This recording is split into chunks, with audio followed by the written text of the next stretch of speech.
اعوذ باللہ من الشیطان الرجیم، بسم اللہ الرحمن الرحیم۔ وَإِذَا سَمِعُوا 7واں پارہ سورۃ الانعام کے دوسرے رکوع کا ترجمہ سماعت فرمائیے۔ آپ فرمائیے سیر کرو زمین میں، پھر دیکھو کیسا انجام ہوا رسولوں کو جھٹلانے والوں کا۔ آپ ان سے پوچھئے اب آپ کیسے سیر کر سکتے ہیں؟ قرآن پاک میں ان کے حالات، ان کا حشر جو ہوا ہے وہ پڑھ کر صحیح، اس وقت تو وہ برباد شدہ خطے موجود ہوں گے، اب تو پتہ نہیں ان کے کوئی نام و نشان بھی نہیں ہے، بستیاں دوبارہ آباد ہوں گے۔ تو قرآن پاک سے پڑھ کر کے کہ نافرمانوں کا کیا حشر ہوا۔ اصل میں دل میں اثر پذیری جو ہے نا واقعے کی، کہ ایک بندہ ہے وہ اندر ذکر کر رہا ہے اور تلاوت کر رہا ہے، باہر سے ایک فقیر گزر رہا ہے، اس نے کوئی ایسی آیت پڑھی وہ ادھر ہی گر گیا اور اشہد ان لا الہ الا اللہ محمد رسول اللہ پڑھ کے وصال کر گیا ایک آیت کے اوپر۔ تو دل پہ جو اثر پذیری ہے نا، وہ دل کی اپنی کیفیات کی وجہ سے ہے، جو محبت الہی کی وجہ سے اتنی بلند ہوتی ہیں، اور محبت الہی غلامی رسالت مآب صلی اللہ علیہ وسلم کا صدقہ ہے، اور غلامی رسالت مآب صلی اللہ علیہ وسلم کسی غلام رسول کی صحبت کا صدقہ ہے۔ اب صحابہ کرام تو ڈائریکٹ فیض یاب تھے، اب کسی غلام رسول کی صحبت میں بیٹھ کے آقا دو عالم صلی اللہ علیہ وسلم کی غلامی نصیب ہو تو وہ دل اثر پذیری لیتا ہے، وہ ایک ایک واقعے سے سبق سیکھتا ہے، ورنہ ایسے ہی سن کے دوسرے کان سے باہر نکال دیتا ہے۔ تو سب سے پہلے دل کا علاج یا تزکیہ نفس، یہ جتنا کوئی تڑپے گا اتنی ہی خیرات اللہ پاک دے دے گا۔ آپ ان سے پوچھئے کس کا ہے جو کچھ آسمانوں میں اور زمین میں ہے، آپ ہی انہیں بتائیے سب کچھ اللہ ہی کا ہے، اس نے لازم کر لیا ہے اپنے آپ پر رحمت فرمانا، یقیناً جمع فرمائے گا تمہیں قیامت کے دن، ذرا شک نہیں اس میں، مگر جنہوں نے نقصان میں ڈال دیا ہے اپنے آپ کو تو وہ ایمان نہیں لائیں گے۔ اور اسی کا ہے جو بس رہا ہے رات میں اور دن میں، اور وہی سب کچھ سننے والا جاننے والا ہے۔ یہ کیفیات پہلے یعنی حسن ظن کے طور پہ مانی جائیں گی کہ میرے اللہ نے کہا ہے لہذا یہی سچ ہے، اس کو حسن ظن کہتے ہیں، کہ خود پہنچنے کی صلاحیت نہ ہو، مشاہدہ کی صلاحیت نہ ہو، دیکھنے کی صلاحیت نہ ہو، لیکن اللہ پاک کے جلال و جبروت اور اس کی عزت اور اس کا پیار جو ہے وہ کہے کہ جو اللہ نے فرمایا ہے وہی سچ ہے، تو ایک دن اللہ پاک اس کا مشاہدہ بھی بخش دیتا ہے۔ جتنا کامل حسن ظن ہوگا اتنا ہی کامل مشاہدہ ہو جائے گا، اگر ہیرا پھیری کرے گا تو اپنی بربادی کرے گا۔ لہذا جو بھی لمحہ آئے اور اللہ پاک کی طرف دعوت کا ارشاد ہو، دعوت کی دعوت ہو کہ میری طرف آؤ، تو اس وقت ہی رونا شروع کر دے دل میں، اور کہ اے بارے لا میں پراگندہ، میں لائش زدہ، مجھے پاک کر کے اپنا بنا لے،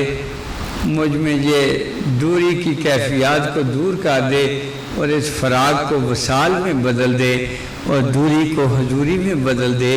تیرے لیے کوئی مشکل نہیں ہے۔ آپ فرمائیے کیا بغیر اللہ تعالیٰ کے کسی کو اپنا معبود بناؤں؟ وہ اللہ جو پیدا فرمانے والا ہے آسمانوں کو اور زمین کو، اور وہ سب کو کھلاتا ہے اور خود نہیں کھلایا جاتا۔ یہی بات تو انہیں یقین نہیں آتا تھا نا، وہ تو اسباب کو بنا رہے تھے، ان کی پہنچ ہی نہیں تھی، ان کا یقین نہیں تھا، ان کو کسی نے بتایا ہی نہیں تھا، تو وہ معبود اور بنائے پھر رہے تھے۔ وہ کہتے حبل لات و منات جو ہیں یہ روزی دیتے ہیں، جو تصور توحید تھا وہ آقا دو عالم صلی اللہ علیہ وسلم نے جب بیان کیا تو انتہائی کٹھن حالات میں کہ صدیوں سے وہ انہی تصورات کو پوج رہے ہیں، اپنے بتوں کی پوجا کر رہے ہیں، دور دور سے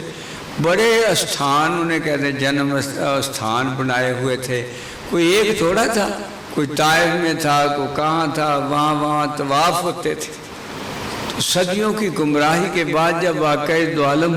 صلی اللہ علیہ وسلم کا ظہور ہوا، ان باطل تصورات کو توڑنے کے لیے جس حق الیقینی کا ضرورت تھی، آقا دو عالم صلی اللہ علیہ وسلم اس سے بھی زیادہ اس سے مزین تھے۔ اتنی اندھیریاں چلیں، طوفان چلے، مخالفتیں ہوئیں، دکھ دیے، ستایا گیا، اخیر درجے کا الفاظ نہیں بیان کر سکتے جو آقا دو عالم صلی اللہ علیہ وسلم کے ساتھ انہوں نے کیا، الفاظ میں سکت ہی نہیں ہے، مگر آقا دو عالم صلی اللہ علیہ وسلم کا وہ توکل اللہ ذرا بال برابر اس میں فرق نہ آیا۔ یہ ہے کہ اب کوئی اور نبی نہیں آ سکتا کہ نبوت کے سارے اعلیٰ پیرائے، اعلیٰ پیرامیٹر وہ آقا دو عالم وسلم پہ پورے ہو گئے۔ پہلے کوئی نہ کوئی خلا آ جاتا تھا، وہ بھی اللہ کی حکمت ہے، ہماری کوئی جرت نہیں کہ ہم خلا کو بیان کر سکیں کہ کوئی پیغمبر کہے کہ میرے یقین کی خاطر تو ایک دفعہ پرندوں کو مار کے ایسے دکھا دے، تو کیسے اکٹھے کرے گا ہڈیوں کو یا یہ وہ۔ تو آقا دو عالم صلی اللہ علیہ وسلم نے کبھی کوئی نہیں کہا کہ مجھے یقین نہیں ہے، کامل یقین، کامل ترین یقین کے ساتھ این ٹل فیضا وہ چچا جو اتنا بڑا محسن ہے، اس کے پاس وہ آگئے سارے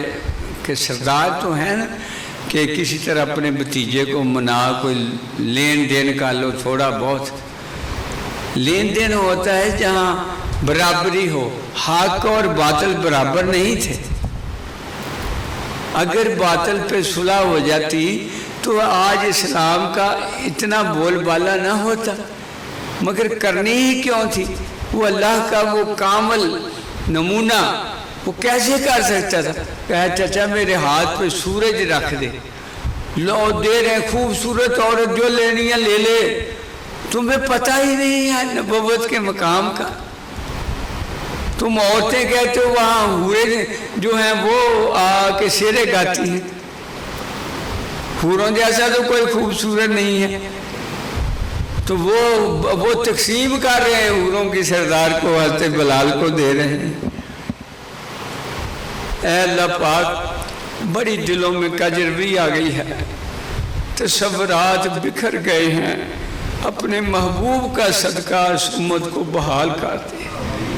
اس خطہ پاک کو بحال کر دے جہاں سے آقا دو عالم صلی اللہ علیہ وسلم کو ٹھنڈی ہوائیں آتی تھیں، وہ ٹھنڈی ہوائیں اب بھی آنا شروع ہو جائیں۔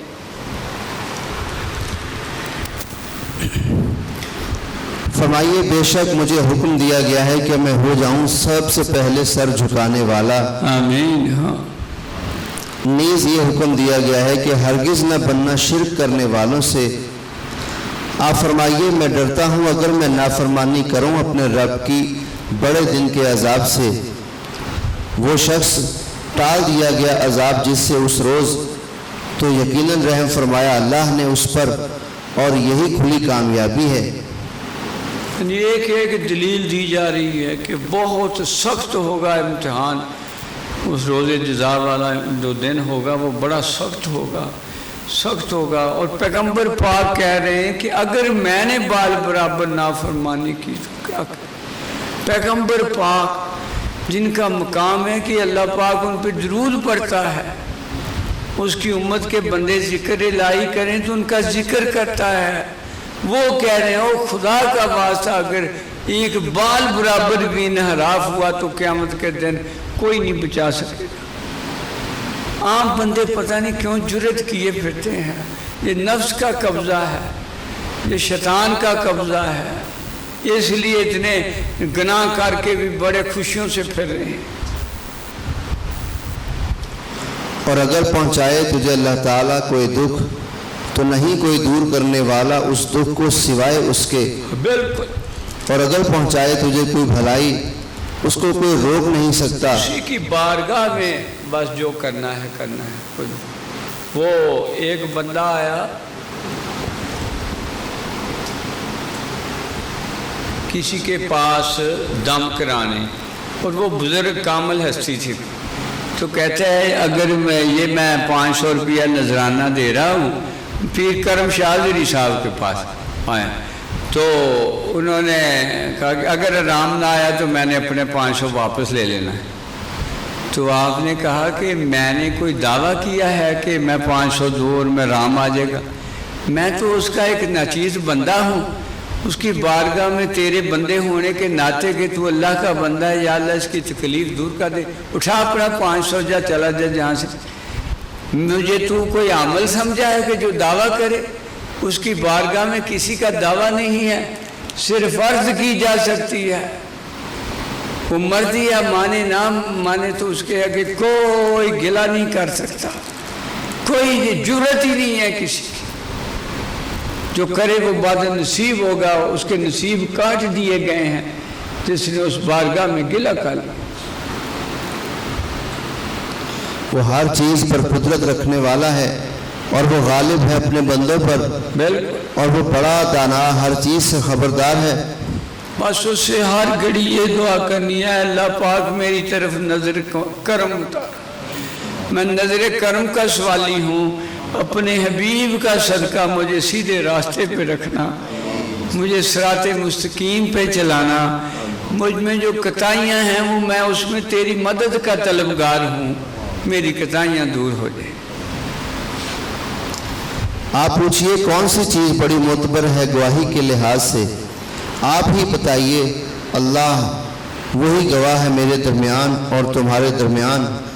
اور وہی کیا گیا ہے میری طرف یہ قرآن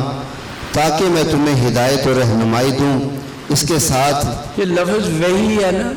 کہ ایسی سارے چپ کر کے سن لیتے ہیں، وہی کا جو اپنا انداز ہے،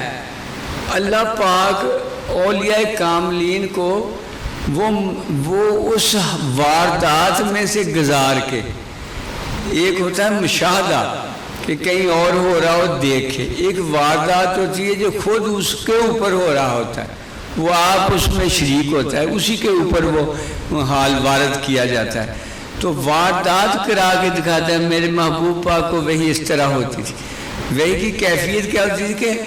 وہی وصول کرنے والا اپنے ساری بشری لائشوں سے پاک ہو کے ساری ہستی مٹا کے اللہ پاک کے ساتھ جڑا ہوا ہوتا ہے۔ آپ کیفیت دیکھو کہ آقا دو عالم صلی اللہ علیہ وسلم اونٹ پہ ہیں، وہی آ جاتی اونٹ کے سے چیخیں نکل جاتی، چیخیں نکل گئی، برداشت نہ ہو پائے، تو وہ عام بندے کی جرت ہی نہیں ہے، وہ جنہیں خاص بنایا گیا ہے ان کے ہی یہ ہے کہ ان کو پر وہ وحی کی کیفیت نہ، اور دیکھو کہ کس حد تک اس کے اثرات ہوتے ہیں کہ اتنا بڑا قرآن پاک ہے، اس کی ایک امی ہستی کو جس نے دنیا سے کچھ نہیں پڑھا، وہ زیر زبر اس کے جانتے ہیں، یہ جانتے ہیں یہ آیت کہاں لگانی ہے، اس آیت کو فلاں سورت کے فلاں آیت کے بعد لگا دو۔ جبریل امین آ کے رمضان شریف سے پہلے ساتھ کرت کرتے ہیں جیسے فاض کرتے ہیں، یہ وہ سنت ہے، تو آقا دو عالم صلی اللہ علیہ وسلم کو کیا جاتا ہے، سارا یاد ہے۔ یہ وحی کا تصور عام بندے کو کیا ہوتا ہے، لفظ وحی سے کو وحی کا پتہ تھوڑا چلتا ہے، وہ وحی کی کیفیات کیا ہوتی تھی، کیسے اللہ پاک کے سے وہ ڈائریکٹ ان کے سینہ پاک پہ وہ اتر رہا ہوتا تھا، اور آپ یاد کرتے تھے کہیں بھول نہ جائے تو اللہ پاک کہتے ہیں نہیں یہ میری ڈیوٹی ہے، یاد رہے گا، یہ میرا کام ہے، آپ فکر نہ کرو۔ یہ کیفیت ایمان سے میں کہتا ہوں مسلمانوں کو یہ یاد رہے کہ میرے محبوب پاک صلی اللہ علیہ وسلم کا کیا مقام ہے کہ آپ پہ وحی ہوتی ہے، تو کہاں یہ کہیں گے بھولے بٹکے کہ میرے بڑے بھائی جیسا مقام ہے۔ توبہ توبہ۔ اور ذاکر نائک اے اللہ اس کو ہدایت دے دے، لاکھوں انسانوں سلام کی دعوت دیتا ہے، مگر مدعی جو دعوت کا ہے، جس نے دین پھیلایا ہے، جس دین لایا ہے، اس کی شان کا ذرا برابر بھی پتہ نہیں کہ جو فوت ہو گئے ہیں تو اب ان کا کوئی رول نہیں، اب تیرا رول ہے۔ کیا تم گواہی دیتے ہو کہ اللہ تعالیٰ کے ساتھ خدا اور بھی ہیں؟ آپ فرمائیے میں تو ایسی جھوٹی گواہی نہیں دیتا۔ آپ فرمائیے وہ تو صرف ایک خدا ہی ہے، اور بے شک میں بیزار ہوں ان بتوں سے جنہیں تم شریک ٹھہراتے ہو۔ یہ الفاظ جو بیزار وغیرہ جو ہے نا، یہ یعنی ایسے نہیں ہے کہ صحیح ترجمہ کر سکے کہ بھی آقا دو عالم صلی اللہ علیہ وسلم بتوں کو کیا سمجھتے ہیں۔ بیزاری تو ایسا ہے کہ اس کا وجود بھی باقی ہو، بیزار ہے۔ آقا دو عالم وسلم کے نزدیک ان کا وجود ہی نہیں ہے، وہ آپ کی ولادت کے دن ہی اندے منہ گر پڑے تھے، ان کا کوئی فائدہ نہیں ہے۔ جیسے اور پتھر پڑے ہیں پہاڑوں پہ ادھر ادھر، ایسے ہے کہ وہ پتھر ہیں، وہ اس کا عقیدہ جو ہے ماننے والے کا، وہ اس کو خدا بنائے بیٹھا ہے، اور جس پہ حقیقت کا اظہار ہو چکا ہے وہ اسے پتھر ہی ایک سمجھتا ہے۔ اٹھا کے سارے گرائیں باہر نکالیں، بیت اللہ شریف کو پاک کیا گیا۔ جنہیں ہم نے دی ہے کتاب، وہ پہچانتے ہیں اس نبی پاک صلی اللہ علیہ وسلم کو جیسے پہچانتے ہیں اپنے بیٹوں کو۔ جنہوں نے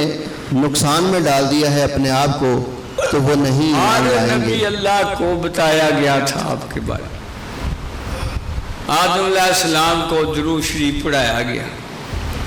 اور پوچھا ہے آدم تو نے یہ معافی جو مانگی ہے یہ لفظ کہاں سے سیکھا ہے کہ اپنے وہ محمد کا واسطہ؟ کہ جب میری آنکھ کھلی نا، روح ڈالی گئی، تو سب سے پہلی نظر جو پڑی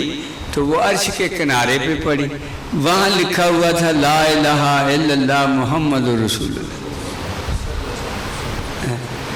یہ جو کہتے ہیں آپ 571 عیسوی میں آئے، کلمہ تو پہلے آدم علیہ السلام کو پڑھایا آپ نے، تو کہتے ہیں میں نے کہا یا اللہ جی تیرے نام کے ساتھ جو نام لکھا ہے نا اس کا واسطہ دیتا ہوں۔ ایک روایت میں ہے کہ جبریل امین کو کہا کہ جا کے پاس آدم علیہ السلام کے اذان دو، انہوں نے اذان دی تو جو ہے اشہد ان محمد رسول اللہ۔ یہ بعد میں خواب میں حضرت عمر پاک کو اور صحابہ کو آتی ہے کہ اذان کب سے تخلیق ہوئی، تو وہ نام وہ آدم علیہ السلام نے اس نام کے صدقے معافی مانگ لی، مل گیا۔ تو وہ ہر ایک پیغمبر پاک کو نوح علیہ السلام کی کشتی واسطہ دیا، تو آپ کا نیل کو آپ پہ درود پڑھ کے ایسا مارا تو اس نے راستے دے دیے۔ اور ایک نے موسیٰ علیہ السلام کا امتی جو بہت گناہگار تھا ظاہری طور پہ، تو وہ جب لوگوں کی تان تشنیع سے ہوتا ہے شرمندہ تو آ کے توریت کھول کے سوچتا یار کیا دانا تھا، لوگوں کی نظروں میں وہ ایسا تھا، مگر دانائی کی انتہا تو دیکھو کہ ساری توریت میں سے کچھ اور نہ ڈھونڈتا، جہاں احمد لکھا ہوتا اس کو بوسے دینے شروع کر دیتا۔ میں تو کہتا ہوں سب سے بڑا دانا وہی تھا۔ تو ظاہری طور پہ کوئی عمل نہیں، بس اللہ کے محبوب کے نام کو بوسے دیے ہیں، پیار کیا ہے۔ فوت ہوتا ہے تو اللہ پاک وہی کہتے ہیں موسیٰ اور میرے بندے کی تجزیہ و تکفیر کرو، کہتے یا اللہ پاک کون مانے گا کہ تیرا بندہ ہے؟ کہتے کوئی مانے نہ مانے میں تو مانتا ہوں۔ وہ میرے محبوب پاک صلی اللہ علیہ وسلم کے نام کو جب دیکھتا تھا تو رات میں تو اس کو بوسے دیا کرتا تھا، جو میرے محبوب کے نام کو بوسے دے اس کو میں دوزخ میں کیسے ڈالتا؟ صرف نام کے پیار سے۔ ہارون رشید کی یہ سارے عباسی خلفاء میں ہارون رشید زیادہ مشہور ہے، کیونکہ یہ اولیاء کاملین کا بڑا خدا یعنی تھا، مطلب پیار کرنے والا ان سے۔ ایک دفعہ مکہ گیا تو اپنے جو رکھا ہوا تھا نا سرکاری مولوی، اس کو کہا تھا مجھے کسی اللہ کے دوست سے ملاؤ، وہ اب اپنے جیسے پاس لے کے جائے، جب آپ اٹھنے لگتے تو پوچھتے اسے پوچھو کوئی تیرا سوال تو نہیں ہے، کوئی آپ کی امداد کی، تو وہ فٹ امداد کی درخواست کر دیتا ہے، باہر آ کے کہتا ہے یہ میرے کام کی چیز نہیں ہے، مجھے اللہ کا دوست ملاؤ۔ تیسری دفعہ ایک ولی اللہ تھے، ان کے طاق پہ اوپر بیٹھے تھے، نیچے کہا کہ ہارون رشید ملنا چاہتا ہے، کہتے مجھے غریب کو ہارون رشید نے کیا ملنا ہے، کہتے نہیں صرف بس زیارت کرنی ہے، کہتے نہیں میری کیا زیارت ہے، میرے دو دعائیں کہ تو ادھر سے ہے کہ میں ادھر سے نکل جاؤں گا، کہ نہیں میں نصیحت کے لیے حاضر ہوا۔ 2-3 جگہ سے وہ پیسے والے ملے، یہ تیسرے ملے جو ان کا اسم شریف بھی تھا، بھی مجھے بس یہ میری کمزوری ہے کہ مجھے یاد نہیں رہتے، وہ نام یاد نے کہا کہ کوئی خدمت، کہتے میرا مالک کافی ہے میری خدمت، اس نے کوئی کمی نہیں چھوڑی جو میں تجھ سے مانگوں، تو اس کے ہاتھ پکڑ کے کہا ہارون رشید رزق حلال کمایا کر، ایسے نرم ہاتھ کثرت سے دوزخی ہوں گے، رونے لگے۔ تو یہ یعنی وہ اس کی بیوی تھی، اس کا نام زبیدہ خاتون، اتنی نیک زاہد عابدہ کہ سارے باسیوں کے مزار مٹ گئے ہیں، عابدہ اس کا زبیدہ کا منار اب بھی قبر موجود ہے وہاں، اور اولیاء کرام کے پاس ان کی قبر بھی موجود ہے۔ تو 300 لونڈیاں ہر وقت محل میں تلاوت کرتی تھی، وہ ماشاءاللہ عاشق کے ساتھ اس نے یہ نہر بنائی تھی زبیدہ، راکھ سے اپنے عرفات تک آج بھی موجود ہے،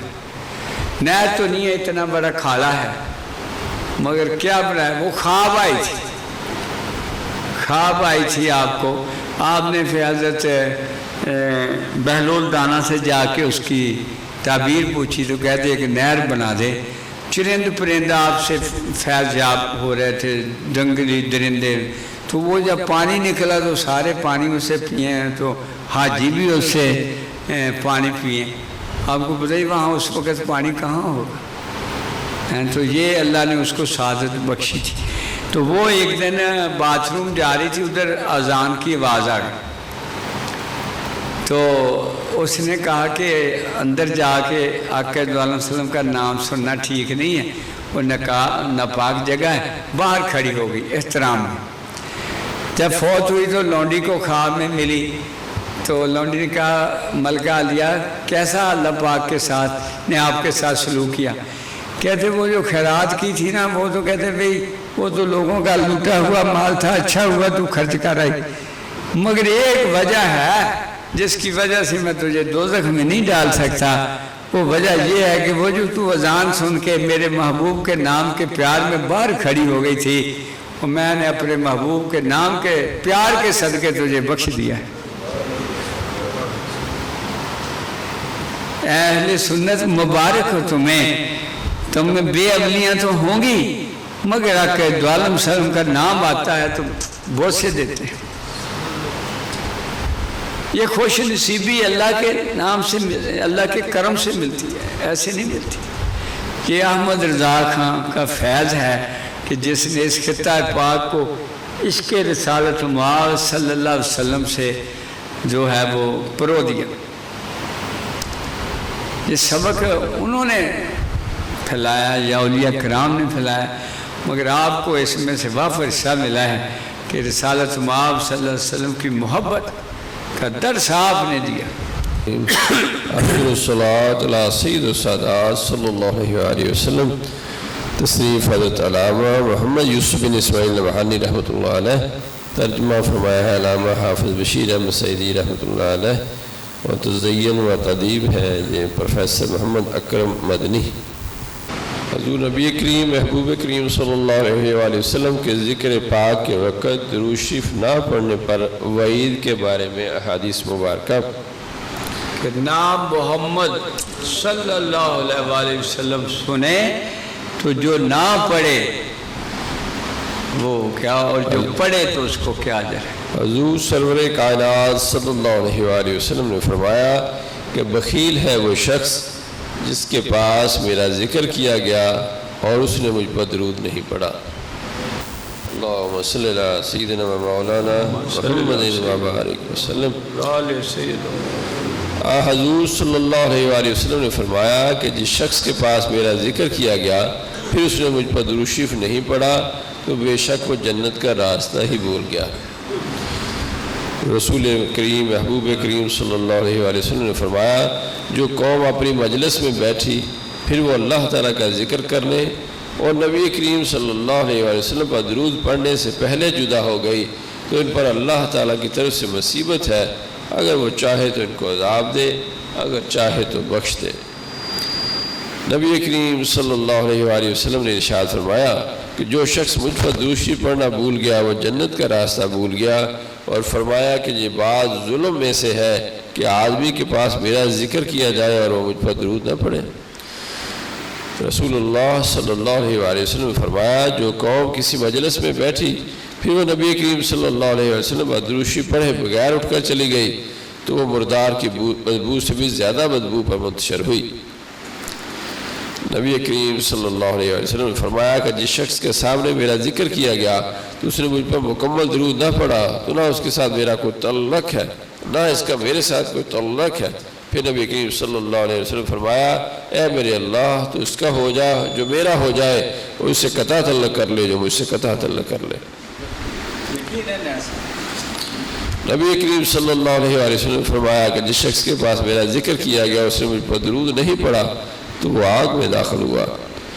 رسول اللہ صلی اللہ علیہ وسلم نے فرمایا کہ جس شخص کے سامنے میرا ذکر کیا گیا اس نے مجھ پر درود شریف نہیں پڑھا تو وہ بدبخت ہوا۔ اللہم صلی اللہ سیدنا و سندنا و مولانا محمد و علی آل محمد و صحاب محمد و ازواج محمد و عترت محمد و